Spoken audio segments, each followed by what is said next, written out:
우리가 저하고 이제 성경 파노라마 공부하신 분들은 솔로몬이 세 개의 책을 썼다 이렇게 배우셨어요. 그래서 잠전아 이렇게 해서 그래서 그 솔로몬이 젊었을 때에는 한창 이제 혈기왕성한 젊은이였을 시기에 이 아가를 썼고, 그다음에 나이가 좀 들어서는 지혜가 많이 담겨져 있는 잠언을 썼고, 그리고 늙음하게 이제 모든 이제 뭐 인생의 모든 것을 누려본 다음에 이제 헛되고 헛되다 하면서 하나님을 경외해야 된다라고 하는 전도서를 썼다 이렇게 이제 배우셨을 것입니다. 보통 우리가 그러니까 쉽게 좀 이 성경을 이해하기 위해서 제가 그렇게 가르쳐요. 그렇게 가르치는데 아가의 경우에는 사실 오늘 설명을 드리겠지만 꼭 그런 것은 아닙니다. 그래서 오늘 설명을 좀 잘 들으시기 바랍니다. 아가는 아름다운 노래라는 뜻이거든요. 아름다운 노래. 그래서 영어로는 Song of Songs라고 되어 있습니다. 그러니까 노래들 중에 노래다 이런 뜻이에요. 그러니까 최고의 노래다 이런 뜻이죠. 그래서 이 성경에 있는 이 아가는 가장 아름다운 사랑의 노래 이런 정도로 이제 보시면 되겠습니다. 그래서 이 아가는 우리 읽어보면은 두 남녀가 나와요. 두 남녀가 이제 사랑을 나누는 이야기들이 나옵니다. 그래서 시로 사실은 다 구성이 되어 있는데 이 시들을 다 모은 어떤 편집된 그런 책이 이제 아가라는 책입니다. 그리고 분류할 때에는 지혜서로 분류를 해요. 아니 무슨 뭐 두 남녀가 서로 사랑하고 뭐 연애담 같은 건데 이게 무슨 지혜를 다루는 거냐라고 했을 때 아가의 내용은 실제로 두 남녀의 사랑 이야기입니다. 사랑 이야기인데 이 이야기 안에서 하나님께서 당신의 백성을 얼마나 사랑하시는가라는 그 의미를 유대교의 그 학자들이나 또 우리 기독교의 학자들이 그것을 이제 이끌어냈다라고 보기엔 좀 그렇고 그런 의미를 이제 찾아낸 거예요. 그래서 기원전 3세기입니다. 기원전 3세기. 그러니까 유대교에서 이 아가를 정경으로 들여온 게 기원전 3세기예요. 그 이유가 거기에 있습니다. 그냥 얼핏 보기에는 두 남녀의 사랑 이야기로 보이나 그러나 이 이야기에서 하나님께서 이스라엘을 얼마나 사랑하시는가 그걸 볼 수 있다. 이 아가의 이야기를 보면 두 남녀가 나옵니다. 근데 한 사람은 이스라엘에 사는 왕적 인물이라고 보통 부르는데 귀족이에요, 귀족. 그리고 한 사람, 그 상대방인 그 여인은 시골에서 포도원을 가꾸는 처녀입니다.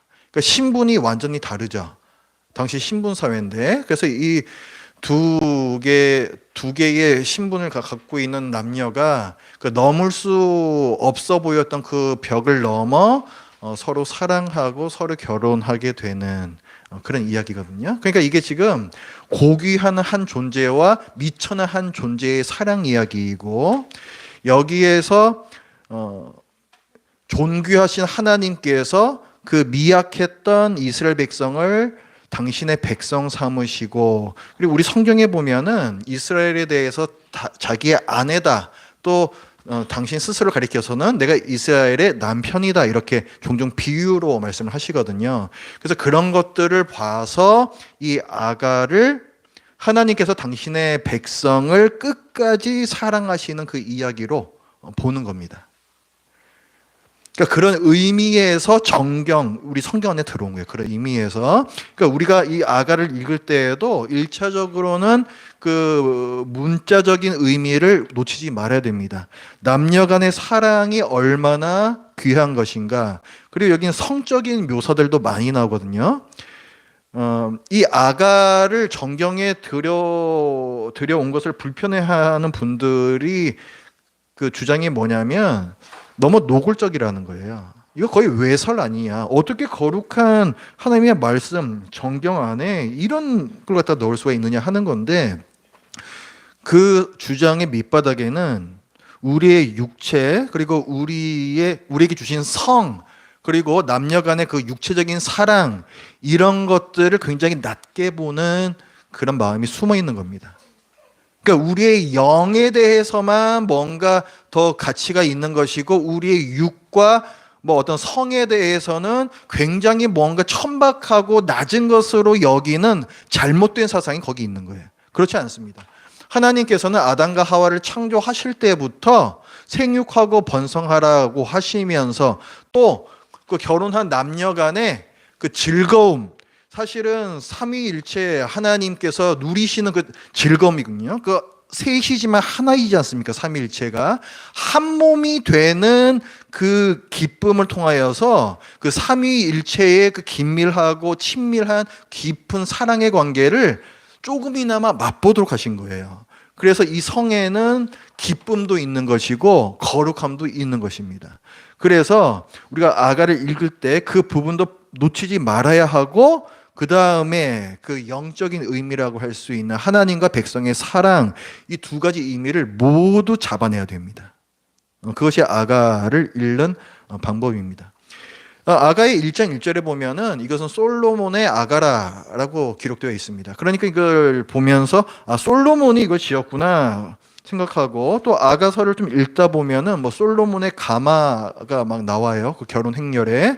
그래서 솔로몬이 술람에 사는 한 여인하고 사랑에 빠져서 연애하고 결혼하는 이야기구나라고 주장하는 학자들이 많이 있었습니다. 그런데 지금은 그렇게 본 학자들은 거의 없어요. 왜냐하면 그럴 가능성은 거의 없기 때문에 그렇습니다. 여러분이 잘 아시다시피 솔로몬은 그 비빈이라고 하죠. 그러니까 왕비와 그 첩들이 몇 명이에요? 1000명이 넘어간단 말이에요. 1000명이. 왜 그렇게 했어요? 자기의 정치적인 야욕 때문에 그렇게 많은 아내들을 맞이했습니다. 이방의 공주들. 그래서 결혼 동맹을 맺는 거예요. 그러면 자기 나라가 안전해지잖아요. 어떻게 사돈 나라를 쳐들어갑니까? 그죠? 그렇게 해서 1000명의 아내를 거느렸던 사람인데, 그 솔로몬이 과연 시골 처녀를 그렇게 지극히 사랑했겠느냐 했을 때 그럴 가능성은 거의 없다는 거예요. 신분의 그 차이를 뛰어넘어 그 둘이 이렇게 사랑했겠느냐? 가능성 없다는 거예요. 그러면은 솔로몬의 아가다라고 했을 때 어떻게 봐야 되느냐? 여러분 그 헐리우드 영화 중에서 마블이라는 제작사 아십니까? 마블, 뭐 어벤져스 뭐 이런 거 만들잖아요. 거기서 아주 많은 영화들이 나왔습니다. 그런데 저거 어디 영화야 하면 저거 마블 거야 이렇게 얘기하죠. 그런 거예요. 그러니까 이 솔로몬 시대, 이 고대 시대는요, 어떤 책을 냈을 때 대부분 다 이 왕의 이름으로 그 책을 냈어요. 왕의 이름으로. 그러니까 솔로몬이 직접 경험한 것을 썼다라든가, 아니면은 솔로몬이 뭐 이렇게 소설처럼 썼다라든가, 이런 의미로서 솔로몬의 아가가 아니에요. 그러니까 이 책을 낸 곳이 솔로몬의 이름으로 내었다, 이런 뜻입니다. 아시겠죠? 그러니까 이거는 솔로몬이 주인공이 아니에요. 그 솔로몬의 가마 이런 건 어떻게 된 거냐? 이제 그 술람이 여인하고 결혼을 하러 오는 결혼 행렬에 솔로몬의 가마가 나오거든요. 이건 뭐냐? 그거는 비유로 충분히 볼 수가 있어요. 솔로몬이 타는 그 가마처럼 그렇게 의리의리하고 또 좋은 그런 가마를 타고 온다. 우리도 그렇지 않습니까? 우리가 어떤 길을 가다가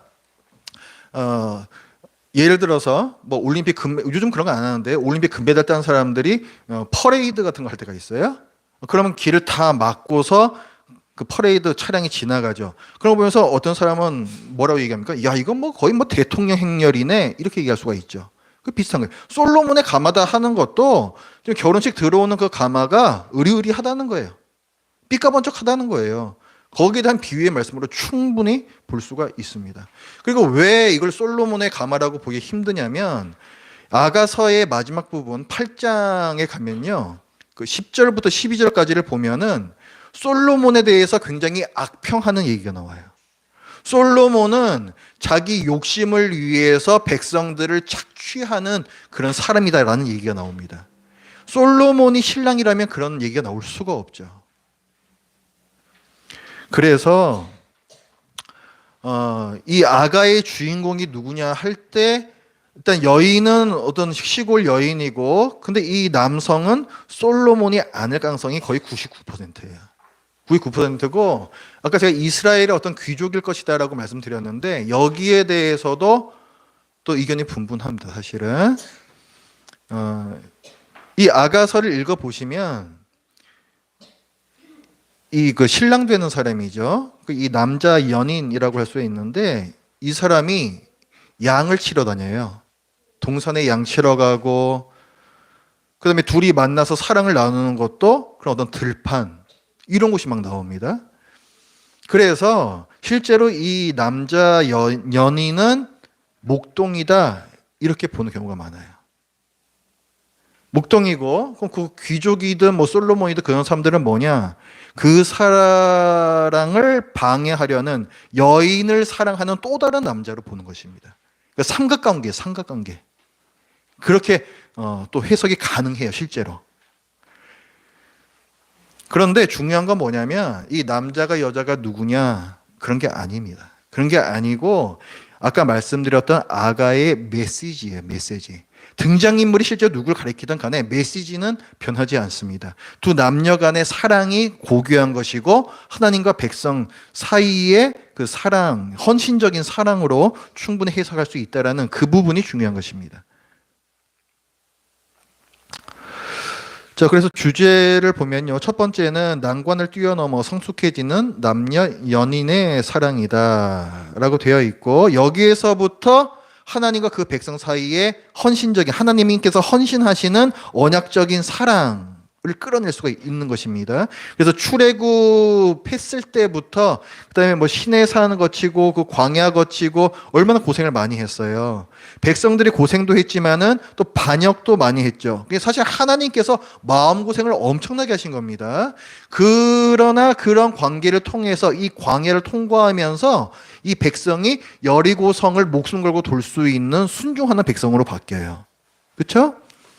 그러니까 이 어려운 난관들을 통과하면서 오히려 하나님과 그 백성 사이에 신뢰와 사랑이 더욱더 깊어져가는 그 이야기가 바로 아가입니다.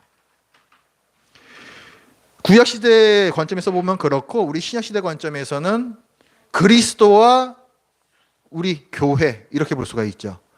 신약 성경에서는 예수 그리스도께서 신랑이시고 교회가 신부라고 말씀하고 있습니다. 구약의 그 개념을 그대로 갖고 온 거예요. 하나님과 그의 백성 사이의 관계입니다.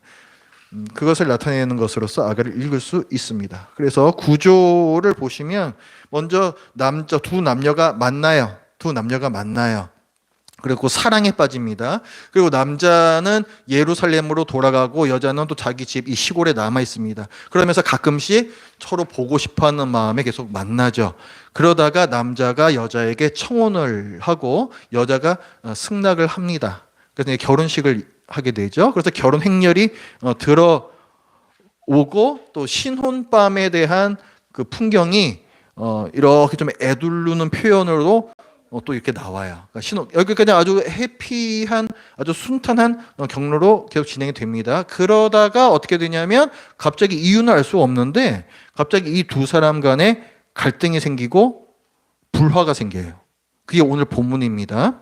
갑자기 갈등과 불화가 생겨가지고 막 이게 서로 막 어떻게 막 신경전 벌이고 뭐 이렇게 하다가 그 다음에 결론부에 가면은 이 위기를 극복하고 두 사람의 신뢰와 사랑이 더욱 깊어졌다라는 것으로 끝나요. 이런 내용으로 되어 있습니다. 그래서